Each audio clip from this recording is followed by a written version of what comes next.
Hi guys, welcome back. Today I had all sorts of plans to do a video about developing a morning routine and being super wholesome and aesthetic and getting lovely B-roll of it and all this kind of stuff, and literally none of that happened. But need a video, and I have some footage.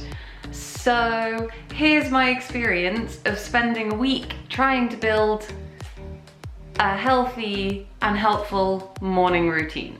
It's day one of trying to build a morning routine. It is now 20 past 10 and the only thing I've managed to achieve so far today is a cry. And I realized that I did absolutely nothing enjoyable yesterday, which made me really sad. Spoiler alert, I have done nothing productive today. That was nice. To give it a bit of context, I was having therapy the other week and my therapist said, what I'd really like you to do is start developing a morning routine, because a little bit of structure to the earlier part of your day before you go to work in the afternoon might really help to calm your anxiety and your stress levels, because I've been really, really anxious and stressed recently. So she said, try and develop a morning routine, try writing a to-do list, try not writing a to-do list, try working out, try not working out, try eating breakfast, try not eating breakfast, etc., etc. I have tried more or less all of those things. I haven't successfully tried any of those things. It's a whole thing. So anyway, basically the upshot is I failed miserably, but I have learned a couple of really interesting things about myself, my hormones, and my anxiety, and how they can all work together and how I can push back against that and create a healthier situation for myself. So I thought maybe it might be worth discussing that, because you never know when someone's gonna watch a video like this and be like, oh, I haven't thought to try that, so you know. So the first day that I was trying to do a morning routine, I really did write a to-do list and I tried to stick to it, and then things started happening and people started coming into the house and things kind of just got really messed up and in the way, and I failed miserably at completing the to-do list. But I wrote a to-do list and I got a few things done and I definitely felt better for it. The second day, I wrote a to-do list and it included doing 15 minutes of sun salutations. It was super basic, and I failed miserably on that as well. And I felt really, really guilty. Maybe a to-do list isn't for me, because all that's happening is that I'm writing the list and I've got all these great intentions, and then life gets in the way and things go wrong and I get nothing done, and then I feel bad, which wasn't helping. That was making me more anxious, because then I had this like pressure, this like window where I was like, oh, I have to get things done.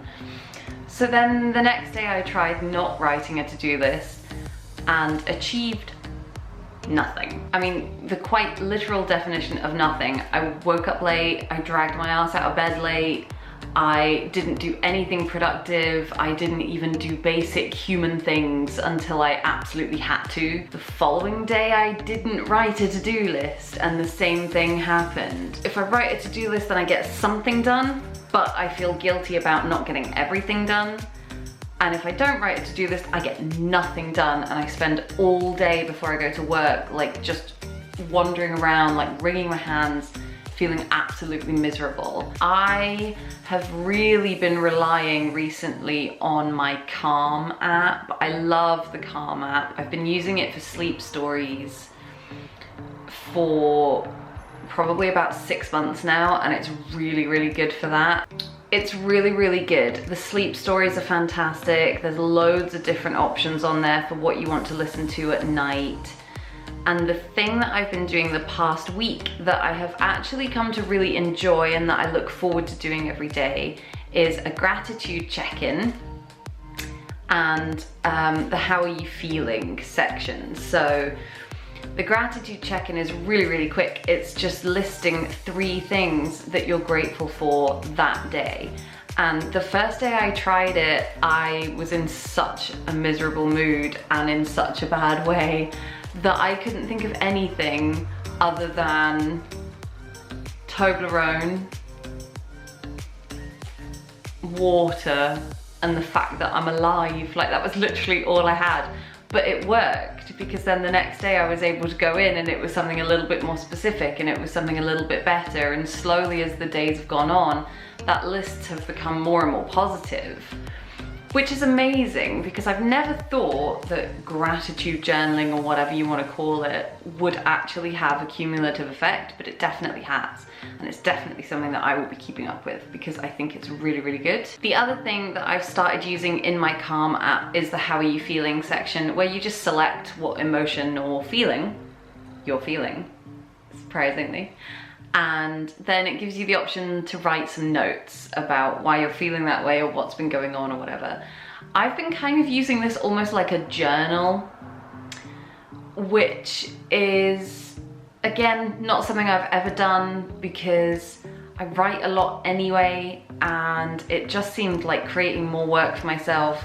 And I didn't want to get into the utterly perfect and Instagram worthy world of bullet journaling, because that's too much pressure. I'm too much of a perfectionist for that to be relaxing for me, because it's never going to look the way I want it to look, and then I'm just going to look at it and think, well, that's trash, and never touch it again. So using an app on my phone and kind of documenting how I feel at the end of the day and how my day has been has actually been a really interesting way of doing it, because I haven't felt any pressure to make it look good. I haven't even felt pressure to write proper sentences. Sometimes it's just words. Sometimes it's literally just cats.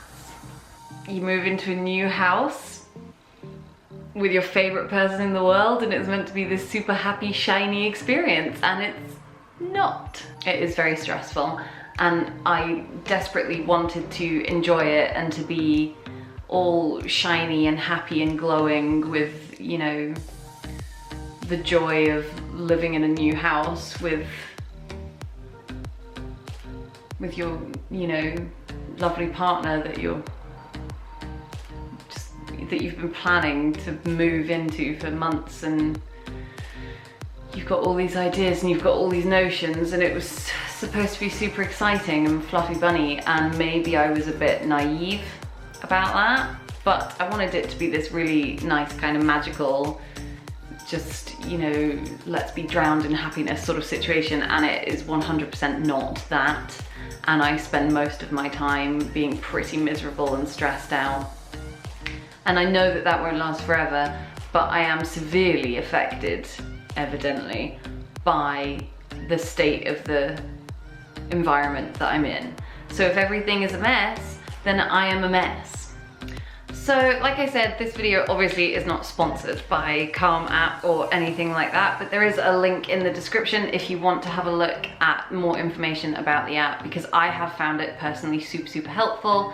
And yes, they do charge, but to me, I use it so much every day, 3-4 times a day sometimes, that it's worth spending the money, and it's not expensive. I think it's something like £20 a year or something. I might be completely wrong about that, but it's not too expensive. So I think if you're looking for an app that can kind of do a little bit of everything for you, then it's actually a really good one. So this video was a bit weird and was not at all what I wanted to make, but then also that's kind of just the reality of what happened to me. If you enjoyed this video, then hit like and subscribe. It really helps us out. Hit that ring bell button to be notified every time we upload a new video, which currently is every Monday at some point, like clockwork. And I will see you in the next one. Bye.